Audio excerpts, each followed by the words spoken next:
جماعت اسلامی جو جماعت ہے اس کو آپ اچھی طرح سے سمجھ لیں کہ جماعت اسلامی کے بارے میں آپ یہ جانتے ہیں کہ وہ ایک سیاسی جماعت ہے کہ نہیں ہے نا؟ سیاسی جماعت. اتنے آرام سے کیوں ہلکے کیوں بول رہے ہیں؟ سیاسی جماعت ہے.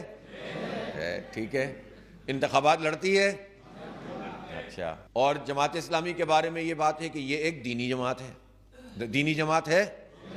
ٹھیک ہے. لیکن یہ اس طرح کی سیاسی جماعت نہیں ہے جس طرح کی سیاسی جماعتیں دوسری ہوتی ہیں، جن کے پیش نظر مفاد ہو، کرپشن کرنا ہو، جن کے پیش نظر صرف پارٹی کی بالادستی ہو. اگر ان میں سے کچھ اچھی بھی ہوں کہ جن کی باتیں اچھی ہوں، جن کے کچھ لوگ بھی اچھے ہوں، تو پھر بھی ان کے مقاصد بہت محدود ہوتے ہیں.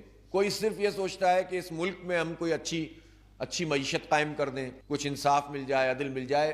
ایسے بھی کتنے ہیں، لیکن بہرحال بات کرنے کی حد تک لوگ یہ بات کرتے ہیں. لیکن بحیثیت مجموعی جو سیاسی جماعتوں کا تصور ہے دنیا میں، وہ تصور ہوتا ہے کہ ایک پارٹی آ جائے تو اس کے نتیجے میں اس سے وابستگان کے بھلا ہو جاتا ہے، ان کو فائدہ ہو جاتا ہے اور مفاد کی بنیاد پر چلتا ہے. اور ایسا نہیں ہے کہ یہ صرف ہمارے جیسے ملکوں میں. ہمارے جیسے ملک میں تو جو ہے وہ آپ کو پتہ ہی ہے، 45 کے بجائے کیا ہے 47 ہے. اور اسٹیبلشمنٹ کے ذریعے سے لوگ اقتدار میں آتے ہیں تو بڑے خوش ہوتے ہیں، جب نکال دیے جاتے ہیں تو رونے لگتے ہیں. اور پھر دوسرے والے آ جاتے ہیں، وہ خوش ہو جاتے ہیں، پھر ان کو کک کیا جاتا ہے، وہ رونے لگتے ہیں. پھر یہ چھوٹی اسٹیبلشمنٹ اور بڑی اسٹیبلشمنٹ دونوں طرف دیکھنے لگتے ہیں. کبھی امریکہ مردہ آباد ہوتا ہے، کبھی امریکہ زندہ باد ہو جاتا ہے نا. تو بڑی اسٹیبلشمنٹ چھوٹی اسٹیبلشمنٹ کی کیاریوں میں پلنے والے وہ کیا پولیٹکس کریں گے؟ تو جماعت اسلامی ایک سیاسی جماعت ہے، لیکن ہمارے پیش نظر سیاست وہ سیاست ہے جو اللہ اور اس کے رسول صلی اللہ علیہ وآلہ وسلم نے بتائی ہے، جو انبیاء کرام علیہ الصلوۃ والسلام نے کر کے دکھائی ہے. کانت بنو اسرائیل تسوسهم الانبیاء.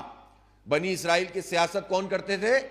بنی اسرائیل کے انبیاء کرتے تھے. یہ نبی پاک صلی اللہ علیہ وسلم نے بتایا ہے.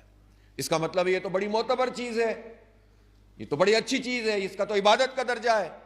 یعنی لوگوں کے معاملات کی اصلاح کرنا، ان کی اجتماعی تدبیر کرنا، عدل اور انصاف قائم کرنا، ان کو منظم کرنا، ان کی ضروریات کو پورا کرنا، ان کے مسئلے مسائل کو ایڈریس کرنا، یہ سب سیاسی عمل ہے.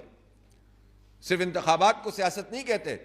یہ پورا سیاسی عمل ہوتا ہے جس کے نتیجے میں عوام کو آپ منظم کرتے ہیں. تو یہ تو معتبر کام ہے. ہم وہ سیاست کرتے ہیں جو گولی کی نہیں ہوگی، گالی کی نہیں ہوگی، نفرت کی نہیں ہوگی، تعصب کی نہیں ہوگی، قوم پرستی کی نہیں ہوگی، فرقہ پرستی کی نہیں ہوگی، بلکہ سب کو جوڑنے والی، متحد کرنے والی، مظلوموں اور محروموں کو اکٹھا کرنے والی، اور حق اور انصاف کی بنیاد پر جو لوگ ہمارا ساتھ دینا چاہیں، چاہے وہ پیسے والے ہوں چاہے غریب ہوں، ان سب کو ساتھ لے کر چل کر اور ایک منظم تحریک میں بدلنے والی یہ سیاست ہم کرتے ہیں. عوام کے حق کی سیاست کرتے ہیں.